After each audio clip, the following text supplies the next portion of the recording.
Muy buen día, mi nombre es Harry Jair Febres Ramírez y soy bachiller en Psicología de la Universidad Nacional Mayor de San Marcos. Actualmente me estoy desempeñando como asistente de proyectos sociales en Ashanti, Perú, la Red Peruana de Jóvenes Afrodescendientes.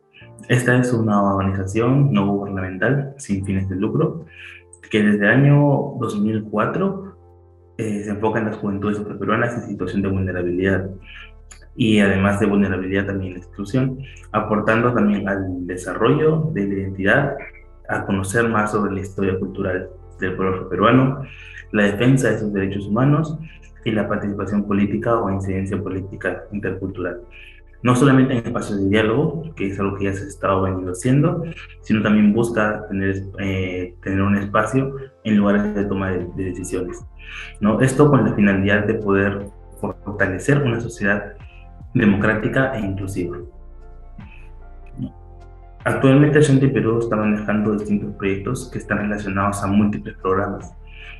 Por ejemplo, en el programa de derechos humanos estamos trabajando con el proyecto del Centro Afrodescendiente de Acción Ciudadana, que está lidiando, bueno, es liderado y gestionado por jóvenes afrodescendientes. ¿No? Dentro de este proyecto encontramos muchos espacios, como pueden ser la Escuela de Formación Cívica Ciudadana para Jóvenes Afrodescendientes, el Observatorio Ciudadano Afrodescendiente, más conocido como CAFRO, AfroTV, ¿no? Y el área de asesoría legal y acompañamiento psicológico afrodescendiente, más conocido como SLAP. También podemos encontrar la Biblioteca Afroperuana, ¿no? Todos estos espacios sirven para más o menos encontrar y discutir y también generar actividades que van desde y para las juventudes afrodescendientes en el Perú, ¿no? Es importante un espacio como Ashanti Perú porque esto nos ayuda de cierta forma nos impulsa a poder hacer un cambio, hacer una diferencia con la generación de repente anterior, pero siempre agradeciendo por las luchas anteriores que ellos tuvieron, ¿no? Algo que uno siempre, uno siempre tiende a comparar de repente, ¿no? El movimiento afroperuano con el movimiento afrocolombiano o el movimiento afroestadounidense o afroamericano, como se le dice, ¿no? De por qué ellos de repente, de cierta forma, en algunos puntos pueden tener más éxitos. O sea, por ejemplo, cosas como que Obama haya sido el primer presidente negro de Estados Unidos, ¿no? O la vicepresidenta de Colombia ahora, para último. Entonces, uno a veces se pone a pensar en por qué ellos sí pueden y por qué nosotros no, o por qué nosotros aún no. Y es que fuera de el espectro o el estado sociocultural de nuestro país, también tiene mucho que ver en la visibilidad de afroperuanos que hay en el Perú. Una de las cosas que yo puedo contar de mi experiencia es que yo casi siempre he sido el único afroperuano dentro de mi instituto de educación, ¿no? Ya sea en primaria, en secundaria y aún en la universidad. También he sido de los pocos. No es algo que no es muy frecuente ver a otro afroperuano. ¿Y qué pasa cuando esto sucede? Que cuando tú te ves o tú pasas por un problema de discriminación, por un fenómeno de discriminación o por un caso de discriminación, tú te das cuenta de que estás solo, ¿no? Porque eres la única persona afro y eres la única persona a la que fastidian con esos chistes. Eres la única persona a la que, de cierta forma, eh, te hacen problemas, ¿no? Te hacen pasar por malos ratos. Entonces, tú no tienes con quién de repente compararte. Yo recuerdo que la primera persona con la que yo me puedo comparar en algo relacionado de repente a ese tema fue un compañero que conocí en sexto de primaria, que él era de de los pueblos indígenas o pueblos originarios por la parte andina. Entonces, recuerdo que a él también lo fastidiaban por sus costumbres, por sus rasgos físicos, ¿no? Y yo recuerdo que él era mucho de pelear, él se enfrentaba a los bullies, por decirlo así, ¿no? Yo nunca fui de enfrentarme, siempre o sea, encontré un refugio en dejarlo pasar, ¿no? Como que me resbalara y no importaba mucho, no le daba mucha importancia, me reía de las bromas y como todo quedaba ahí como una broma y de hecho cuando tú pues como que le entras un poco al juego, como que ya no te fastidian y deja de ser pues, un problema, entonces yo decidí llevarlo de esa forma, que no es de repente la correcta, pero eran las herramientas que yo tenía en ese momento, ¿no? Cuando yo llego a Shanti Perú, me encuentro con muchos jóvenes que también, al igual que yo, habían pasado por una situación de discriminación y recién pude verme reflejado en otra persona, pero ya con mis propios rasgos, con mis propios problemas, ¿no? Cuando yo de repente me comentaba con ese chico que era mi compañero de colegio y hablábamos sobre el tema de cómo nos trataban y todo eso, pues él siempre me decía, oye, pero tú tienes que defenderte, y yo le decía por el otro lado, pues no, ¿sabes qué? Mejor llévalo con calma, ¿no? Y te evitas problemas. Nunca llegamos a un acuerdo y además que nuestras luchas eran un poco diferentes a pesar de pasar lo mismo, que era discriminación, ¿no? Pero cuando yo llego a Gente Perú me encuentro con muchos jóvenes que también habían pasado por los mismos problemas que yo. Y ahí fue donde yo me di cuenta, pues, que yo no era un caso aislado, porque muchas veces tú piensas que eres un caso aislado, que eres, a mí me decían, por ejemplo, el lunar del salón o el lunar del colegio, no por ser el único afroperuano dentro del salón, dentro del colegio o dentro de la institución en general. Entonces ya te das cuenta que no eres un caso atípico, sino que eres un caso atípico de muchos casos típicos, ¿no? Es como que cuando recién conectas con esta gente, recién la conoces, te das cuenta que no estás luchando solo, sino que siempre estás luchando con otras personas que al igual que tú están pasando por el mismo maltrato, por la misma discriminación, no basadas en lo que es la ideología del racismo.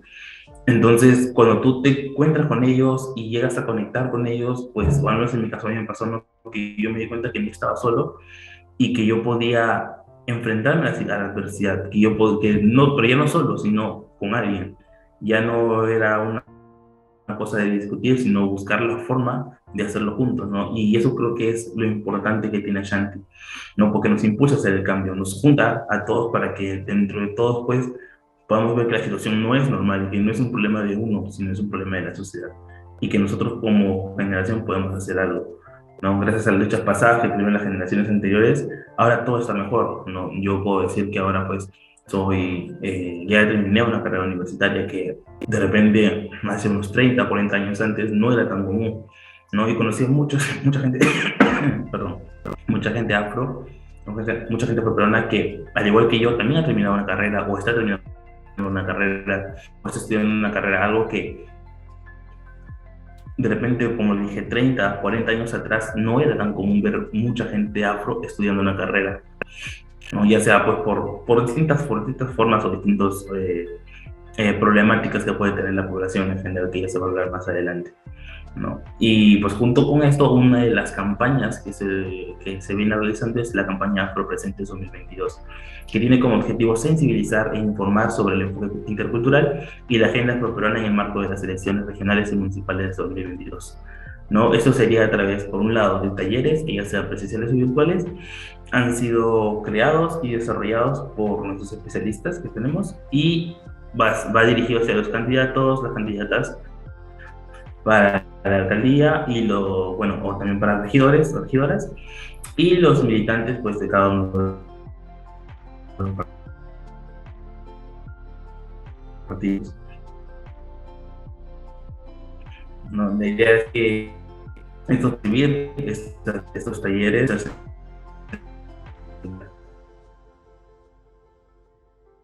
también tenemos dentro del movimiento LGTB, el movimiento de tener un espacio seguro de diálogo en el que podamos conocernos más como organización, unirnos, no compartir y conectar nuestra agenda y dar visibilidad también a nuestras agendas y a nuestros movimientos, ¿no? Para que nos podamos conocer un poco más, para que nos puedan conocer un poco más, para que más gente pueda llegar a nuestra lucha. Ya que pues los problemas que pasamos no solamente atacan de forma específica, es decir, yo no soy solamente discriminado por ser afro, ¿no? Y así, igual que yo, pues de repente mi prima no es solamente discriminada por ser afro, sino que además de ser afro, también es mujer, que también es otra población vulnerable, ¿no? Y es por eso que nosotros con ese espacio tratamos de desarrollar herramientas que sean necesarias para que en un futuro de repente no muy lejano, ¿no? Podamos tener la opción de afrontar un problema de un enfoque más interseccional y luego de un enfoque de repente más específico. Entonces, dando inicio de repente a este taller, ya más en lo que realmente queremos transmitir o que quiero transmitir a través de esto, es cómo podemos construir un gobierno municipal intercultural. Lamentablemente, muchas de las decisiones que están relacionadas a la gestión pública y las políticas que componen esta gestión no toman en cuenta la diversidad cultural del país, ¿no? Aunque muchas veces se piensa que sí.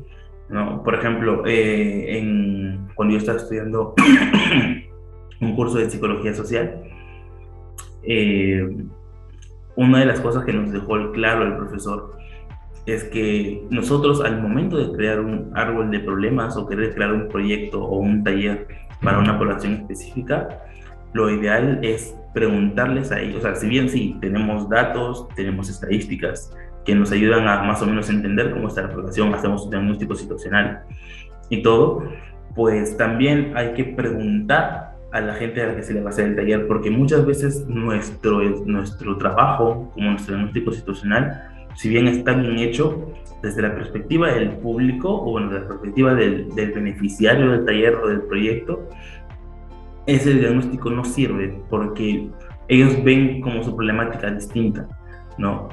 Algo que nos pasó mucho, por ejemplo, cuando estábamos en ese curso, era que yo fui con una población afro, ¿no? De palenque infantil en sede, y lo que es cuando, bueno, nosotros hicimos nuestro estudio, hicimos nuestro diagnóstico situacional y encontramos diversos problemas que podían tener esa población, ¿no? Sin embargo, cuando le preguntamos a ellos y les mandamos a hacer un árbol de problemas en base pues, a una lluvia de ideas, ¿no? Que ellos iban comentando, iban sugiriendo, nos dimos cuenta que de los 5 puntos que ellos arrojaron, nosotros solamente habíamos considerado uno.